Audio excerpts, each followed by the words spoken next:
Welcome to Undiet Your Coaching Podcast. I'm Stephanie Dodier, clinical nutritionist and creator of the Going to Beyond the Food method, and I'm on a mission to help all coaches undiet their life and their coaching business. Ready? Let's do this. And welcome back, my dear colleague. We're going to talk about business today. We're going to talk about getting result in our business and what happens when we don't get the result that we want in our business.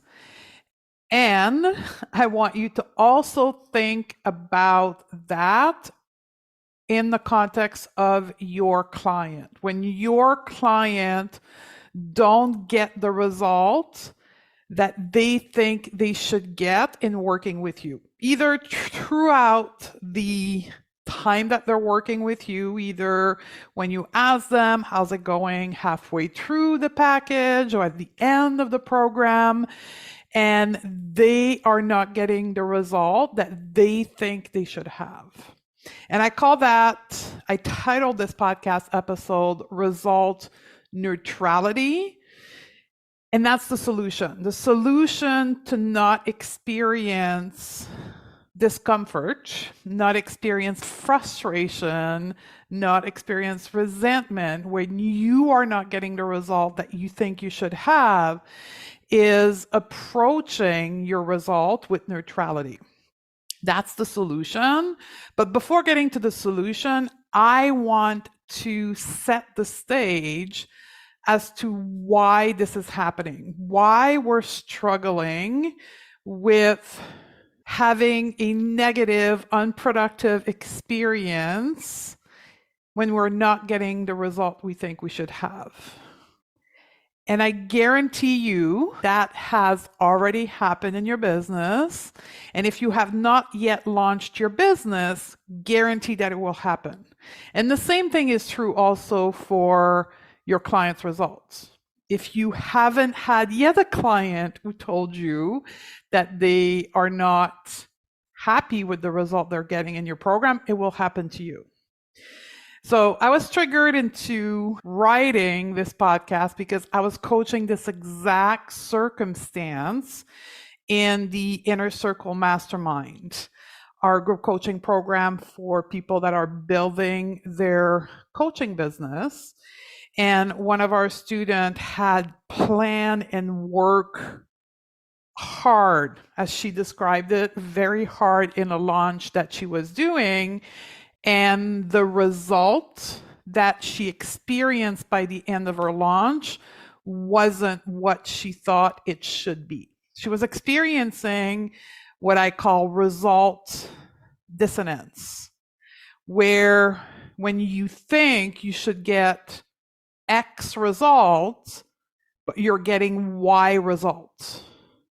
And I have to say, this dissonance in our results is the number one business killer that I've encountered thus far in coaching people who are building their business.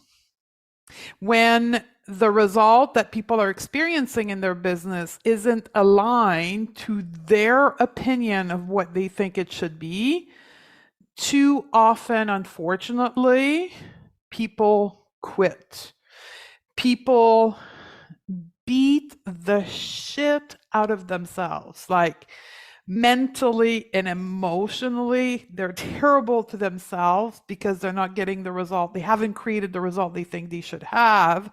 And they end up spiraling down in months of victim mindset and depression about their business because they're frustrated. They have themselves convinced that they should have got a different result than they got, and it's not fair, and it's this, and it's that. I'm sure you know exactly what I'm talking about. This entitlement to a result. And you're not getting the result, and then you're asking, why isn't it working? You're either throwing the blame at yourself, and I see that very frequently in female people identified as women, people who have been under the socialization of patriarchy combined with diet culture, When they're asking themselves, why isn't it working? Why am I not getting the result? Most often, they will lay the blame deeply on themselves and how bad and how wrong they are. Sometimes the blame gets laid outside. It's someone else's fault and it's something that should have happened differently. I also see that in circumstance where students will blame their mentor, their teacher, their guide for not getting the result they want. I see that a lot in context of group coaching program. And this is going to be relevant to if you build a good coaching program, if you get clients that are saying, I'm not happy with the result that I'm getting. Very often what happens is in group coaching program where you have a curriculum-based program, you outline a number of things, like step 1 to 5 of things that needs to be done in order to get the result you promise. So unfortunately, what happened is people will do step 1 to 3, and then they will Google step 4 and decide to alter step 4, not doing exactly the way that the curriculum has outlined it. And then step 5, they decide not to do it at all because it's too uncomfortable for them. It's requiring of them to do something they've never done before, something they've done before, they failed at, and they're like, I'm not doing that. Instead of coaching themselves to do the thing that's uncomfortable, the step 5 of the process, they will instead not do it at all.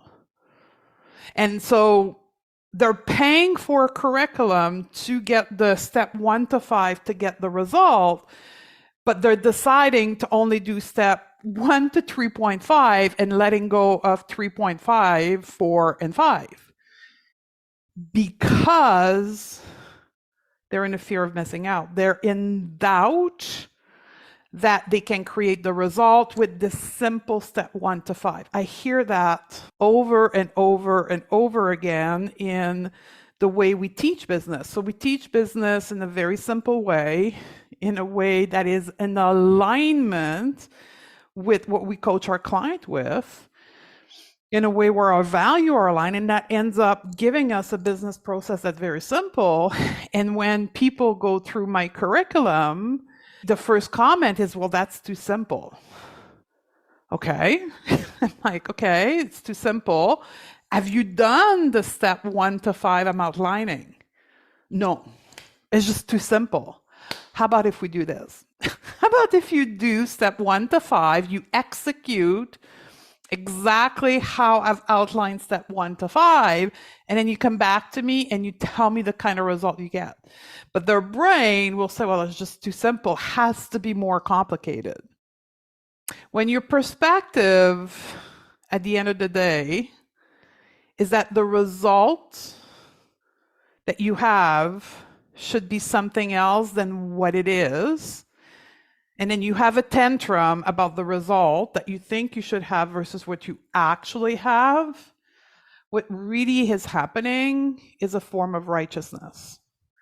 When you think it should be otherwise than what it is and what reality is, you are acting towards your result righteously. The reality, the real issue, righteousness is a form of self-defense mechanism, right? It's a pattern that the brain will use to keep you safe in the old version of yourself, in the old way, in the old set of circumstance.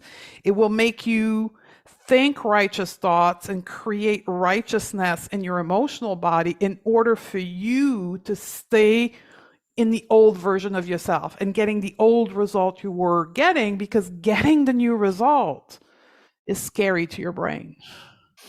And when we buy into that, when we buy into the thoughts that our brain is offering us, and we create this righteousness, this entitlement to the result we think we should have, we are not willing to be honest with ourselves. You're not willing to see the truth.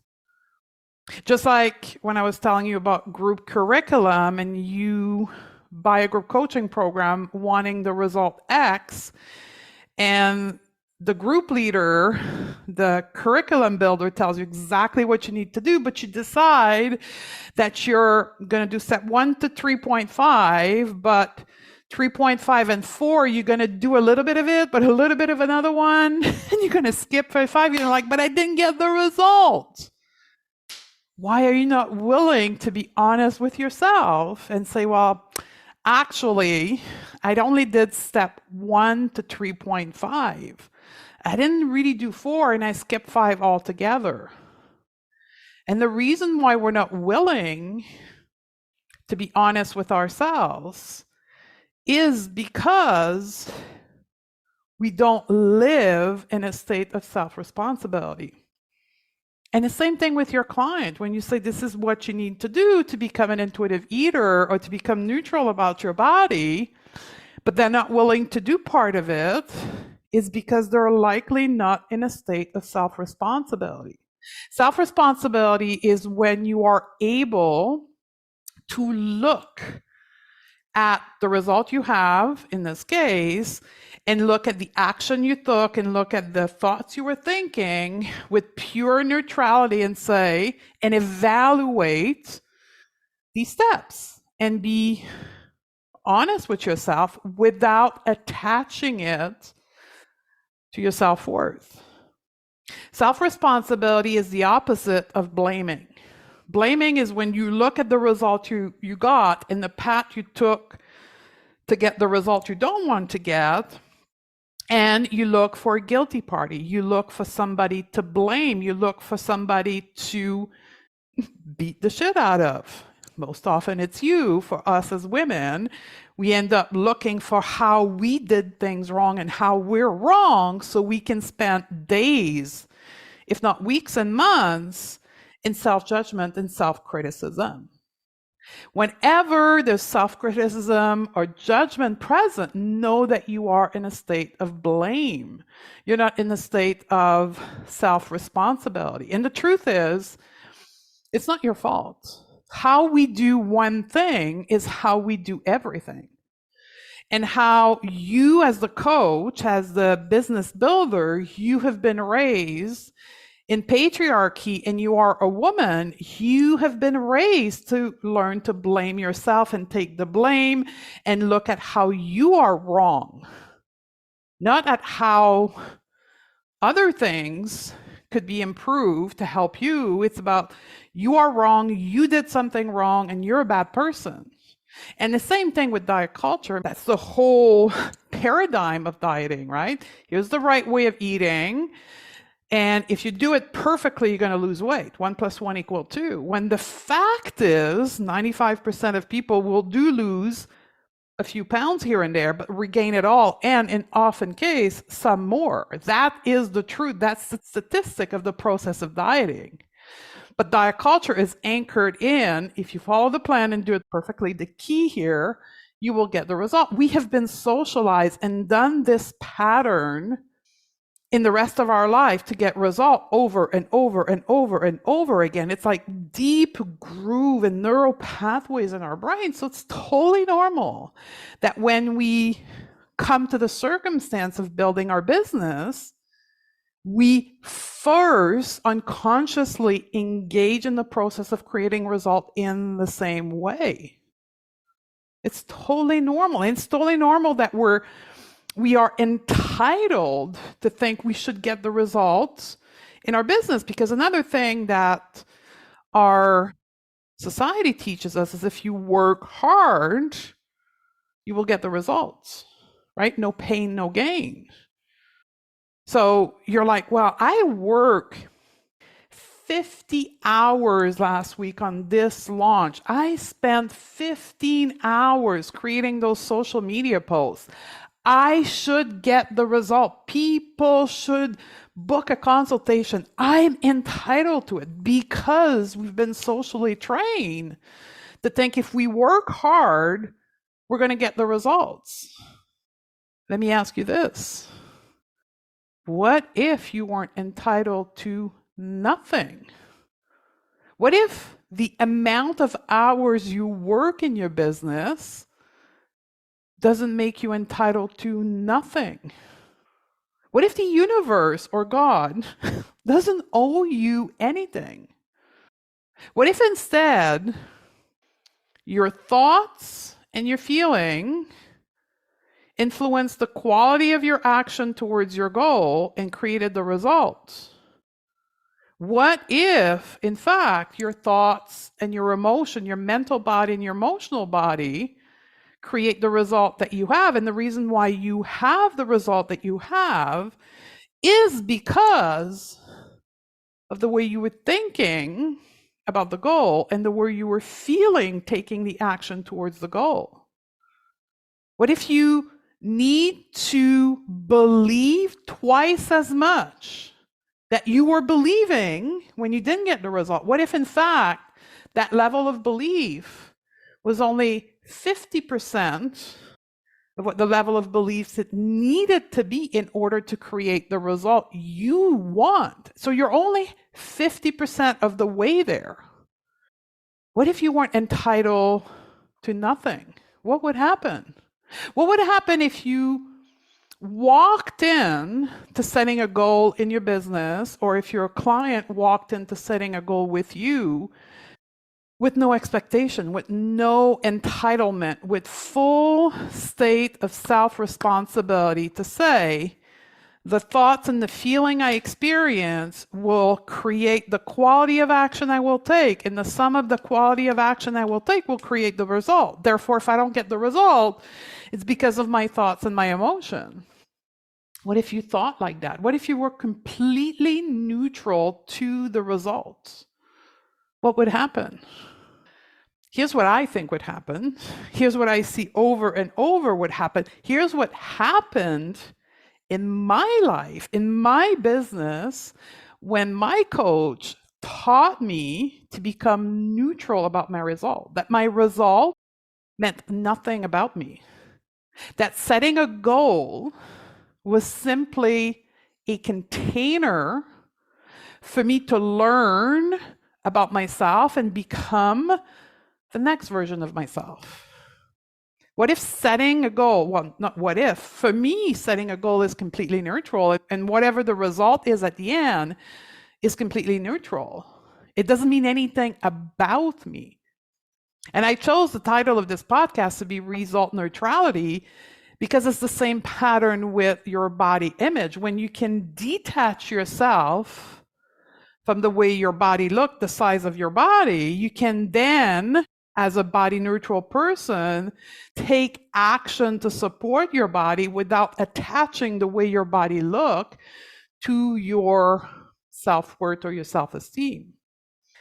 So if you were able to engage with your goals neutrally and your result neutrally, you'd have a lot less suffering, especially in the context of your business. The amount of suffering we impose ourselves because we attach a meaning about ourselves to the result we get is incredible. When we suffer less, we are able to increase our resilience. And then when we are more resilient, we are able and willing to try over and over and over again. We become more creative.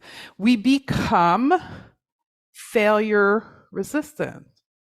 We increase our failure capacity. And you are willing to believe more in yourself when the results are neutral. The reason why we don't have the result that we have in our business is because there is a dissonance between the expected results and the level of belief about ourselves getting the result we actually created. Scale of 1 to 10, we believe as we enter the goal, we believe ourselves capable of getting the result, let's say a 5 on a scale of 10. But in order to get the result, we needed to believe 9.5 out of 10. So we got the result that's proportional to our capacity to believe in ourselves to get the result. We have to believe in ourselves to get the result before we actually get the result. It's not the reverse. And that's the problem when we're not neutral about our result. We expect to get the result so that we can believe in ourselves more. Why do we feel entitled to our result? Why are we not neutral to our result? Simply because we don't believe ourselves capable to get the result. So it's a form of self-protection. And it's also why we are impatient about getting the result. I call that toxic goals. I call that diet culture goal. There's a checklist when we set our goals for our business. I call that setting our massive goal for our business. I have a checklist of called toxic goal or dirty goals. And one of the things I make sure the student have is no timeline on their goals. Because when we set a timeline to get a result is because we are impatient to get the result because we don't believe we can get the result. So the whole process is very uncomfortable. And we want to get ourselves out of that discomfort as fast as possible. So we set a deadline, we put pressure on ourselves, we blame ourselves, we beat ourselves, we work hard, and then we don't get the result. We're like, well, I was supposed to get 10 clients in 6 months. I didn't get 10 clients. This business thing isn't working. And yet we are selling coaching. And we cannot coach ourselves through our own results. Think about that for a minute. Like, this is dissonance to the maximum. So here's my solution to you. What if setting a goal in your business was just a playground for you to learn to believe in yourself? What if, number two, you didn't believe you were entitled to shit, to nothing? Not even the number of hours you work and then the results you're going to get and the amount of likes you're going to get on that post. You're not entitled to nothing. You walk into all the action you're taking with no expectation. What if you're in a complete state of neutrality and you were engaging in your business goal from a place of self-responsibility? This is what we call evaluating on the things that you can take responsibility for and evaluating yourself with complete neutrality. You would build failure resilience, which is an essential of any business owner and entrepreneur. You would build the skill of believing in yourself and creating emotion that create productive action. You increase your quality of thinking. You will increase the quality of your action. You would increase your skillfulness at coaching yourself. You would practice over and over and over and over the same thing until you nailed it, with no attachment about what it means about you or any timeline. That's how you create success. And if you can master that skill set of result neutrality and goal setting neutrality before starting your business, and you can start your business from that perspective, you're going to skyrocket your business. But what happens for most of us is this whole world of coaching comes in as a result of struggling in our business. And then so we have to go back and retrain ourselves to think differently about our business, which to me as a coach is a gift. Because your business becomes your playground at becoming a better coach, at mastering the skill of coaching from a place of lived experience. For me as a coach, creating my business and building my business has been my number one client. Coaching my own brain through the ups and downs, the 50-50, 50% failure, 50% success of building my coaching business has been the place where I've learned the most about coaching. So I'm inviting you to bring neutrality to your result, any results. I'm inviting you to engage with your client's result with neutrality so you can teach them how to be neutral to their result, which means also, just a quick tip here, which means also not over celebrating when they're getting the result that they think they want. Because if you're over celebrating them getting the result that they think they should get, it has an unconscious acknowledgement that when they don't get the result, it means that something is wrong. So you as a coach, meeting your client's result with neutrality is a way for you to teach them to be neutral with their result. And the only way you can meet your client's result with neutrality is when you meet your own result with neutrality. Set lots of goals with yourself and master the skill of setting goals from a place of becoming neutral for your result. I hope this helps you, and I'll see you on the next podcast. Ready to shed diet culture from your practice and help more clients do the same? Awesome. We've got 3 resources to get you started. Simply go to stephaniedodier.com/pro series, all in one word, and access our 3 free training classes that are currently available. We also have a free PDF guide to intuitive eating, an article about the non-diet approach. We also offer a variety of paid programs throughout the year to support you in your journey to undiet your coaching practice. Join us at stephaniedodier.com/pro series, and I'll see you on the other side.